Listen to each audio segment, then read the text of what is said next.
kita boleh mulai dari Cio bingung. Kita mulai dari Cio kalau gitu. Sorry, gue gak denger. Gak apa-apa, aku lagi pertanyaan. So the question is, ada nggak sih makanan khas Nusantara yang dirimu paling sukain banget? Let's say misalnya aku paling suka rendang gitu, atau mungkin aku paling suka mangut misalnya. Dan makanan apa yang dirimu paling ingat banget kalau misalnya ngomongin tentang rumah tuh makanan ini nih yang paling aku ingat? Oke, Cio. Yang aku suka itu sebenarnya simple banget. Aku suka banget soto Betawi ya. So easy to get, tapi the best sih. Betul? Iya.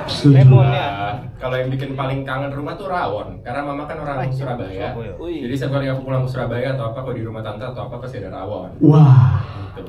iya sih. Dua makanan. Enggak, aku iso pedes. Mas.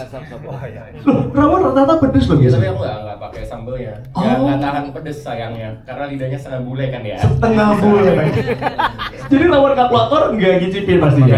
Enggak ya, bikinan rumah aja ya. Oke. Kita mau ke Mas Adi dulu kalau gitu. Nah, Mas Adi. Kalau Mas Adi makanan apa yang menurut Mas Adi itu makanan kuliner Nusantara gitu ya, paling khas yang Mas Adi suka? Dan apa makanan yang mengingatkan Mas Adi akan rumah? Karedok. Karedok. Istilah karedok lenca, you know? Lencak karena saya orang Jawa tapi tinggal di Bandung. Oke. Jadi karedok itu cukup mempengaruhi lah. Wih, sama dong. Tapi kalau makanan yang ngingetin rumah itu sego tumpang, nasi tumpang tuh. Wih, nasi tumpang. Itu susah didapat kalau di Jakarta sama di Bandung tuh. Oh, nasi tumpang. Nasi tumpang. Jadi Oh. sambal tumpang pernah denger nggak? Aku baru dengar jujur Mas Itu Adi. dari tempe busuk itu di sambal. Oh. Pulang ke Jawa baru pulang ke Boyolali baru dapat lagi ke Solo juga ada tuh. Wow, berarti di Solo ada nasi tumpang. Nah, di Klaten juga ada ya. Iya. Klaten. Klaten, Clayton. Ya. Baik, Mas Adi terima kasih. Kita mau ke Mbak Uli boleh? Mbak Uli, halo, hai. Kalau Mbak Uli apa nih yang makanan Nusantara yang paling spesial?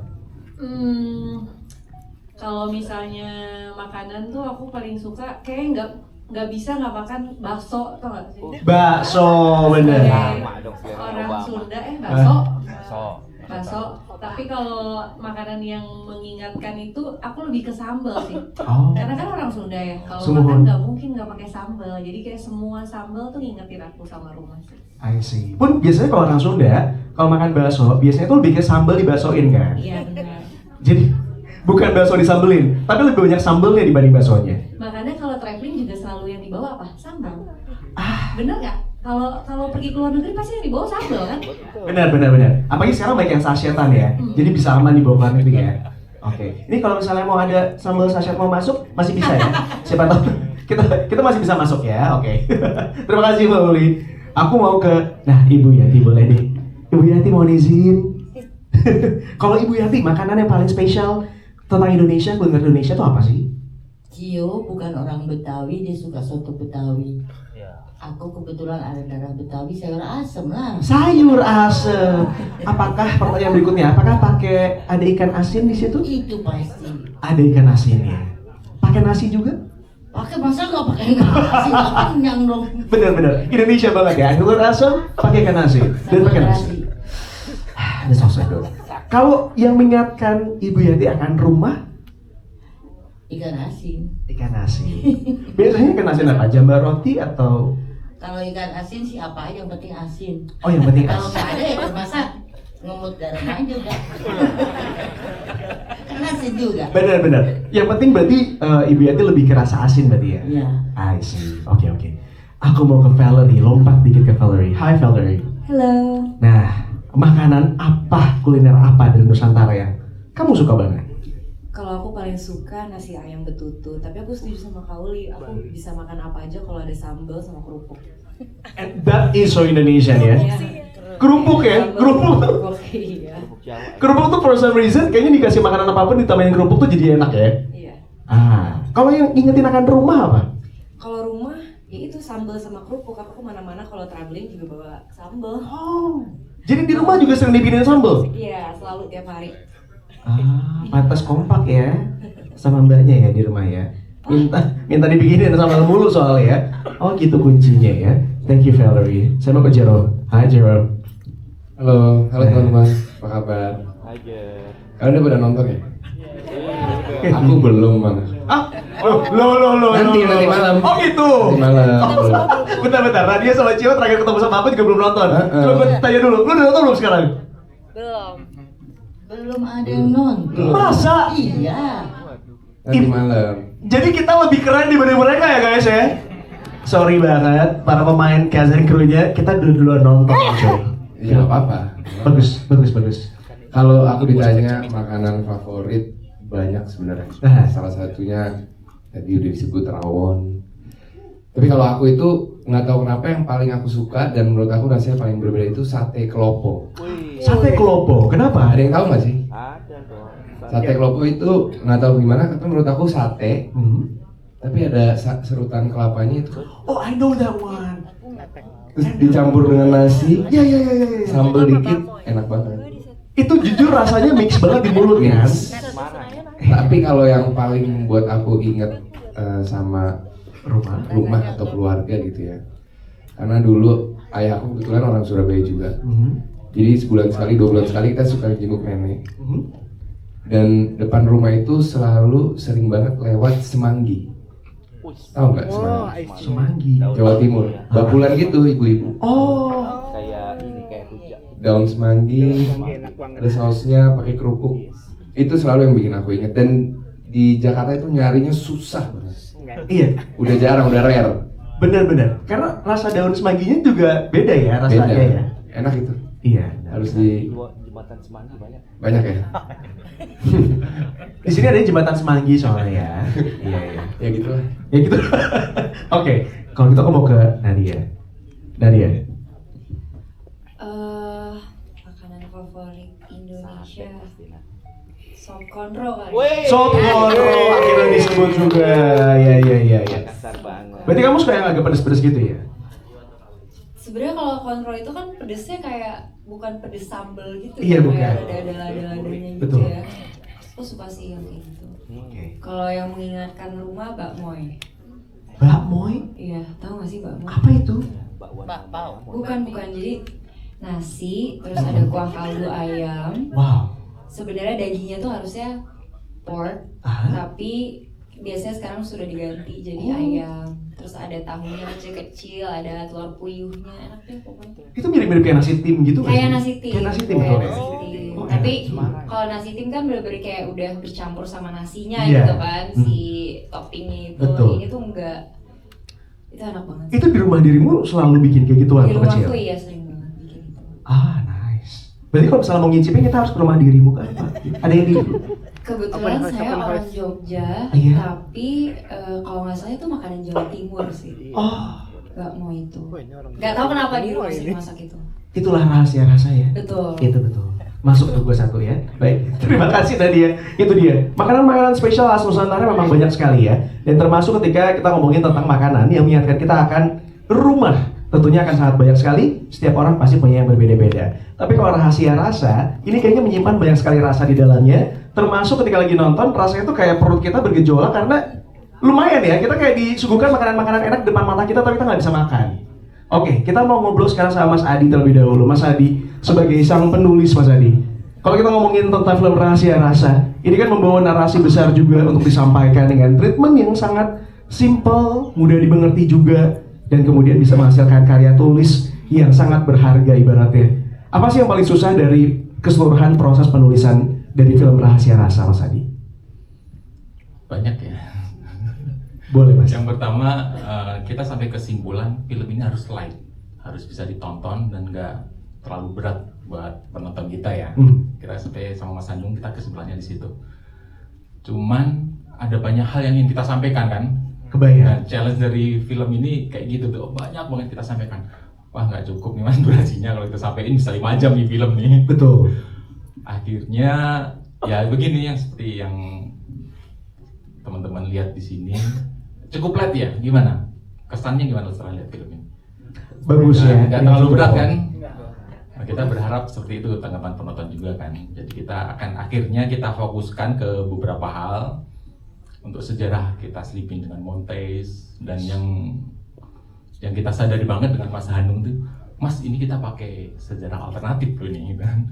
Kita nggak akan bisa bedain mana yang di sejarah beneran, mana yang fiksi nih. Nah itu kan itu hiburan buat penonton kita lah. Silahkan pilih mana yang beneran, mana yang fiksi. Tapi saya berharap banget bisa menghibur. Itu satu. Terus yang keduanya ya karena ini kita selalu siap lah, ini semoga jadi bahan obrolan juga nih. Karena ini istilah alternatif kan pasti banyak yang protes nih, nggak gitu deh ceritanya gitu kan. Tapi ya begini, kita berakhir di film ini dan alhamdulillah bisa kita lihat bersama, cukup light dan menyenangkan buat kita semua. Gitu saja. Ada lagi?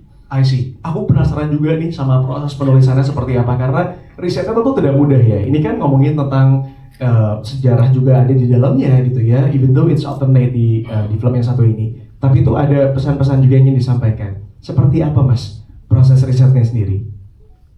Proses risetnya cukup unik nih karena kita memilih buku-buku Bung Karno ya. Jadi seperti kita tahu bersama beberapa buku-buku Bung Karno itu sempat susah didapatkan kan.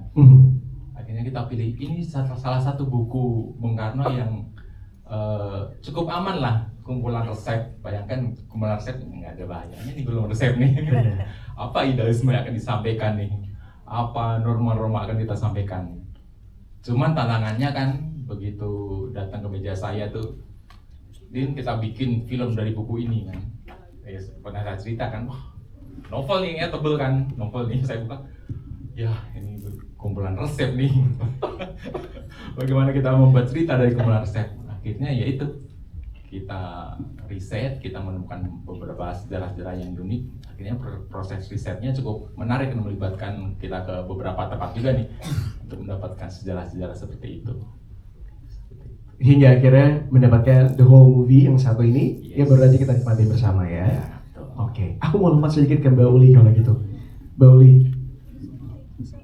sebagai salah satu orang yang kemudian karakternya sangat menarik sekali, karena di belakang tuh kayak kesannya ngasih plot twist gitu ya.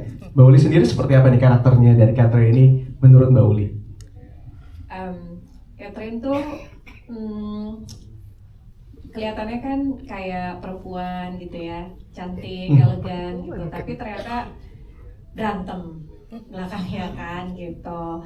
Kelihatannya diam-diam aja gitu, ternyata kan dia menyimpan sebuah misteri ya, Yes. menyimpan sebuah plot twist gitu sih kalau aku lihatnya kan. Kayak kalau misalnya lihat nih, ini karakternya ngapain sih di depan ngangong-ngangong aja nih, dia diam gitu kan. Tapi kan ternyata di belakangnya dia ada misi yang harus dia selesaikan gitu.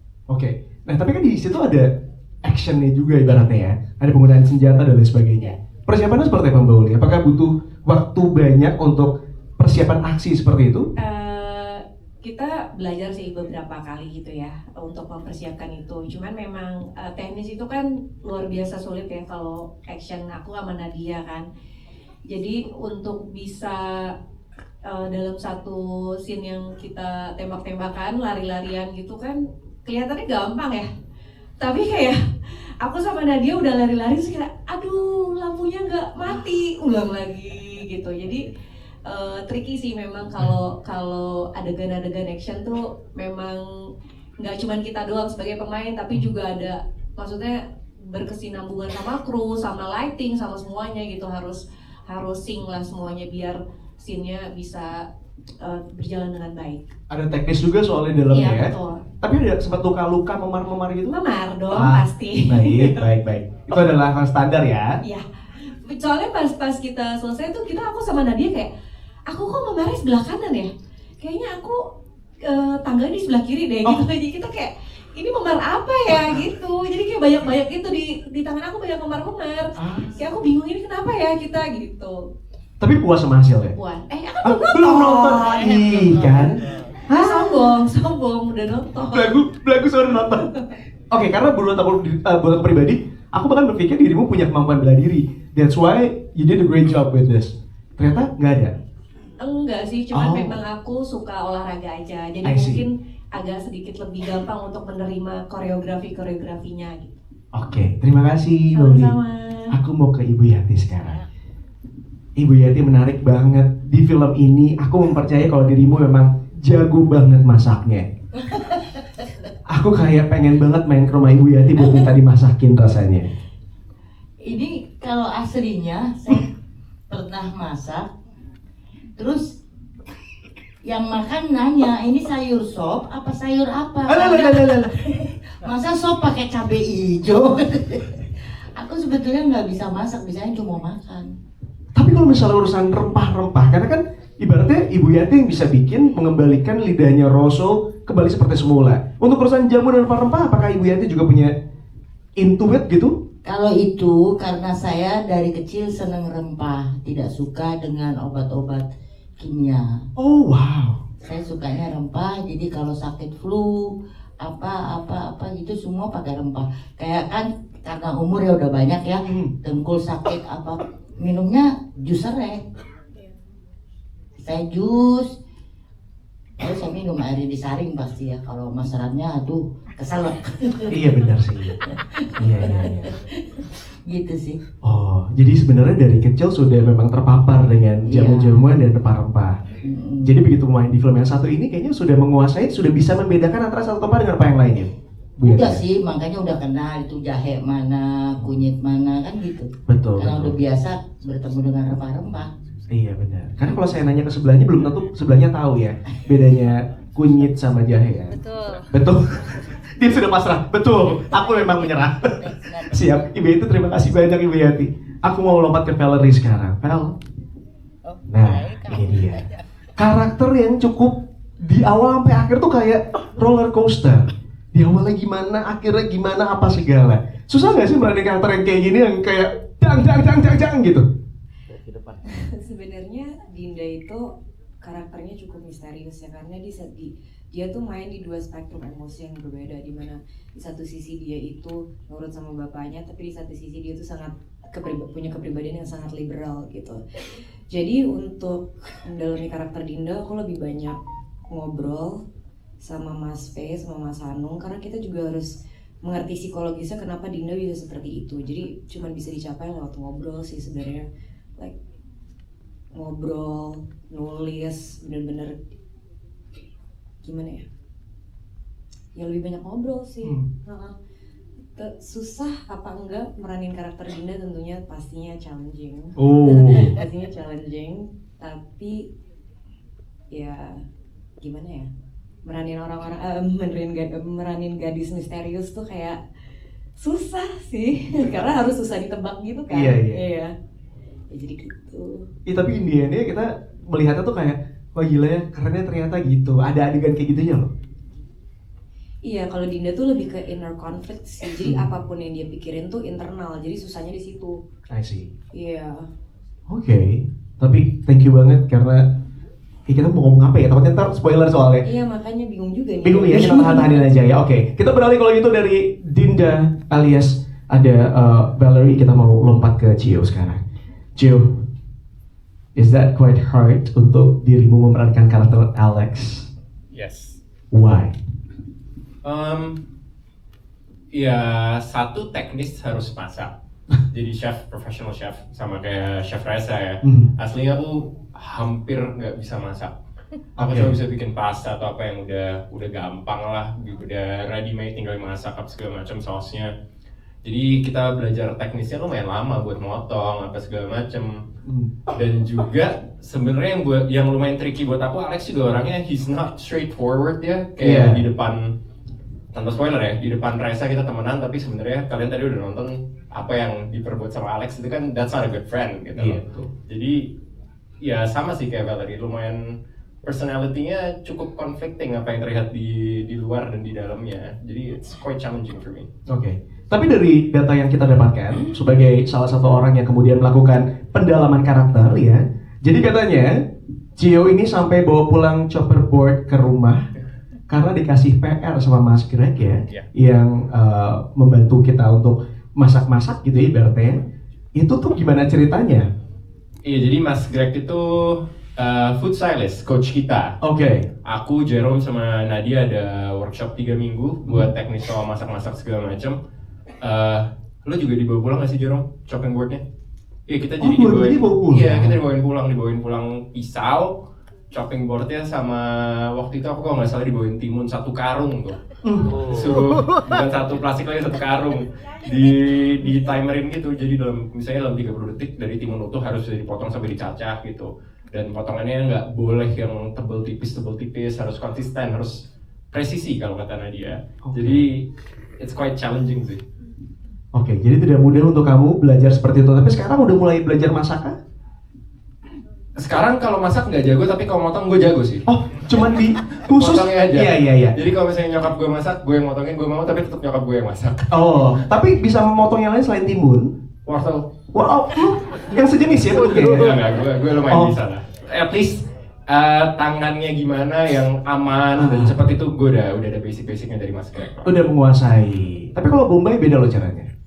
Itu sakit di mata ya? Itu sakit di mata, betul itu juga betul ya. Baik, terima kasih ya. Setidaknya dia tahu kalau motong bawang Bombay itu nyakitin mata ya. Kita beralih ke Jerome kali ini. Jerome memerankan karakter Reza yang cukup kompleks ya. Punya trauma, mempengaruhi karir, kehilangan jati diri, dihinati juga sama orang terkasih. Treatment khusus apa yang kemudian Jerome lakukan untuk membentuk karakter dari Reza?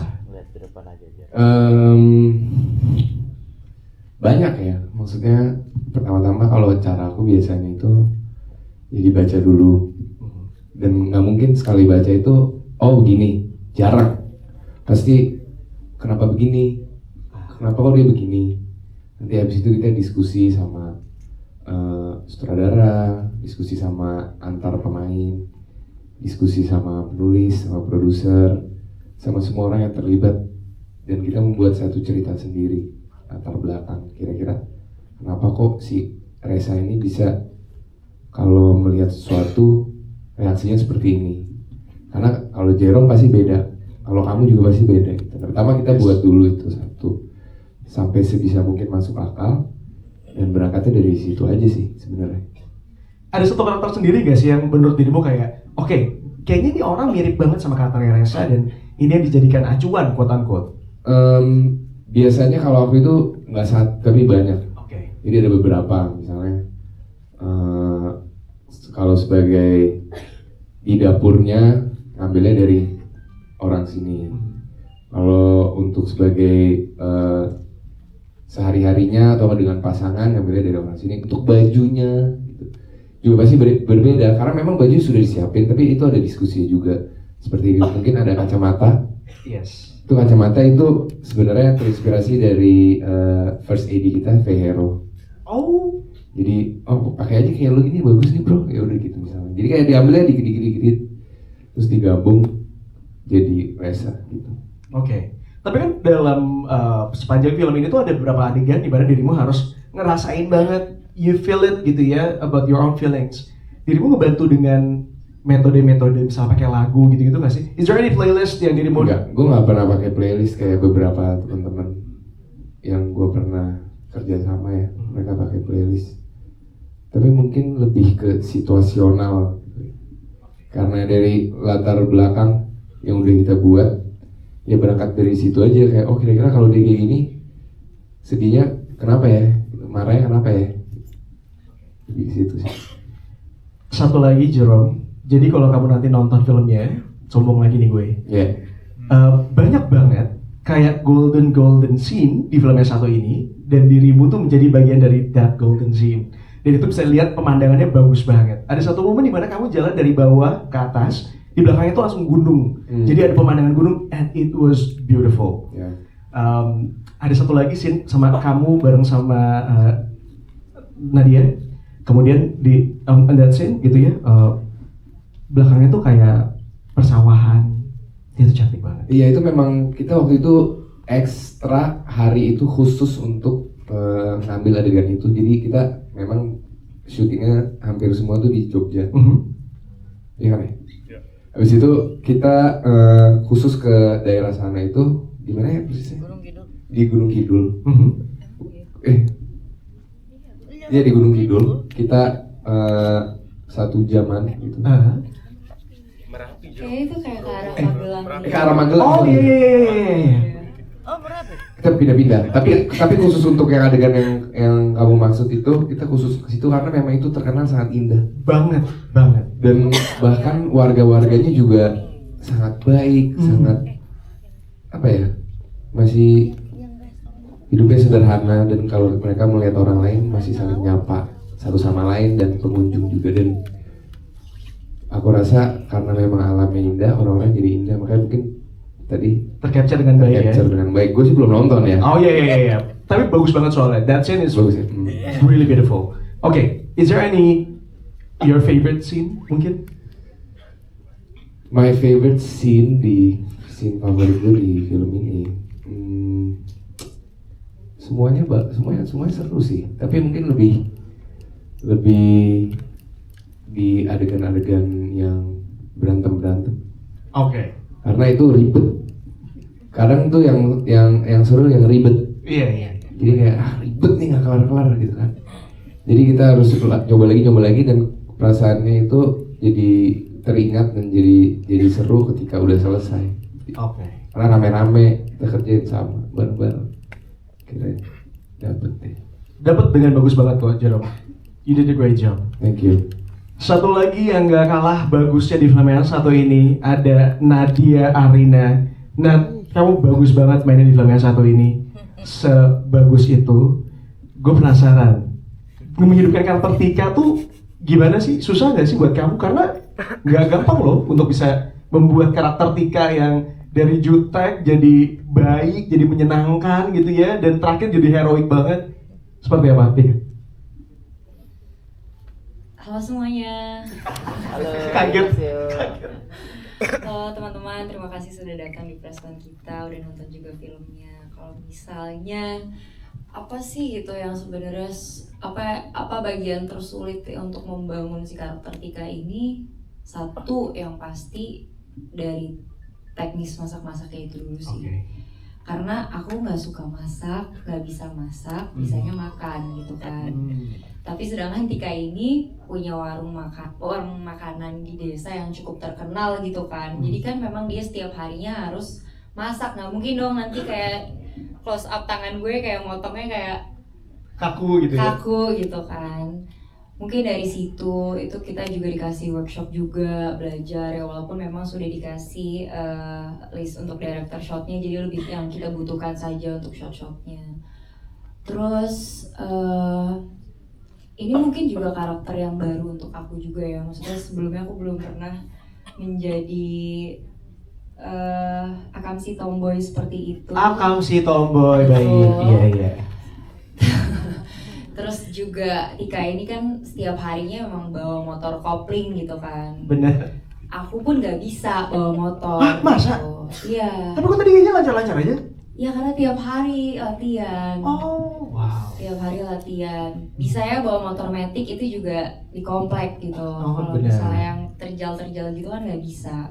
Tapi akhirnya untung dari tim Anak Muda Jago dan Dapur Film juga mau memberikan workshop untuk latihan motor kopling. Ditambah lagi kan juga tadi kalau nggak tahu ya ada ya, semoga adegannya yang aku boncengin Jerome. Ada banget. Jadi tuh lebih ya kayak gimana caranya gue harus nyelesain scene ini, ngebut-ngebut, terbiasa bawa Jerome dan kita semua nggak jatuh gitu. Itu sih mungkin kesulitannya, tapi ya karena jujur aku belum nonton filmnya, tapi semoga bisa terdeliver dengan baik. Bagus Nat, beneran bagus kok, serius kok, bagus banget mainnya di film satu ini. Terima kasih. Oke, berarti boleh di-list gak apa aja yang kamu pelajari dari film satu ini? Karena dengar-dengar banyak ya, masak iya, naik sepeda motor iya, apalagi action scene? Iya, oh ya action juga ada, walaupun mungkin gak banyak, cuman memang juga diberikan workshop juga, terus juga dialek Jawanya. Oh iya, jadi terakhir ngobrol sama dirimu tuh sangat khawatir banget dengan dialek Jawa karena dirimu harus belajar lagi dialek Jawa. Betul. Karena kamu gak dari situ ibaratnya. Iya. Tapi terdengar sangat natural banget ya gak sih? Setuju gak sih teman-teman? Iya. Sepi banget kayak warnet. Kok terpaksa gitu sih teman-teman? Enggak, soalnya sambil pegang kamera, jadi maksudnya mereka harus fokus sama kameranya gitu.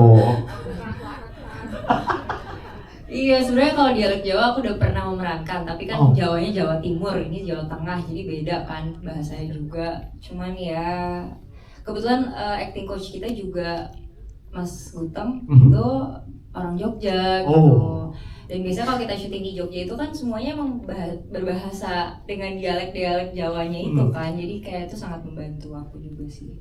Wow, gitu. bagus. Ini pertanyaan berikutnya ya. Ini menjadi representasi dari orang yang melestarikan kuliner Nusantara.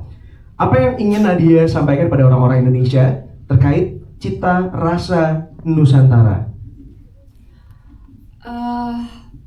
Kalau dari aku mungkin aku sebagai warga negara Indonesia, aku kira aku sudah tahu banyak gitu tentang masakan Nusantara. Tapi ternyata melalui film ini juga aku ternyata banyak nggak taunya gitu. Bahkan aku juga belum pernah makan mangut lele sebelum syuting ini. Tapi udah kan sekarang? Udah. Cuma maksudnya aku aja itu baru satu dish doang ya, kayak aku nggak tahu ini makanan dari mana dan rasanya kayak apa, terus isinya apa aku nggak tahu gitu. Jadi harapanku sebenarnya dengan adanya film ini selain menghibur tapi mengedukasi penonton juga bahwa banyak sekali masakan Nusantara yang mungkin kita sendiri tuh nggak tahu gitu. Dan aku berharapnya semakin banyak atensi dari masyarakat Indonesia untuk kuliner Indonesia sendiri gitu, karena negara kita ini kan dijajah karena rempah-rempahnya ya gitu.